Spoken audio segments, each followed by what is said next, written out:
అసలు ధర్మము అనేటటువంటి మాటని జాగ్రత్తగా అర్థం చేసుకోవాలి. ధర్మము అన్న మాట జాగ్రత్తగా అర్థం కానంత కాలము అయోమయావస్థలో కొట్టుమిట్టాడుతుంటాడు. ధర్మము అన్న మాటని అర్థం చేసుకోవడము అంటే భగవంతుడు ఎలా చెప్పాడో అలా జీవించడానికే ధార్మికమైన జీవితము అంటారు. భగవంతుడు చెప్పినట్టు జీవించడం అన్న మాట ఎందుకు వస్తుంది అసలు?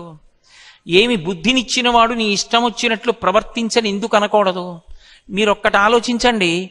నా కొడుక్కి ఫీజు నేనే కడతాను, నా కొడుకుని ఒక కాలేజీలో నేనే చేర్పించాను, వాడికి పుస్తకాలు నేనే కొనిచ్చాను, కానీ వాడికి 100 రూపాయలు జేబులో పెట్టి, ఒరే నువ్వు కాలేజీ నుంచి వచ్చేటప్పుడు ఎప్పుడైనా ఇబ్బంది ఏర్పడితే, హఠాత్తుగా నీకు ఏ బస్సు దొరకకపోతే ఏం బెంగ పెట్టుకోకు, 100 రూపాయలు ఇచ్చి ఆటోలో వచ్చి, లేదా నువ్వు పట్టుకెళ్ళినటువంటి క్యారేజీలో అన్నం తింటూ ఉండగా గిన్నె నీ చేయి తగిలి కింద పడిపోతే ఆకలితో ఉండకు, ఓ 20 రూపాయలు పెట్టి నీకు కావలసింది ఏదైనా తిను, పండో ఫలమో కొనుక్కుని అని నేను 100 రూపాయలు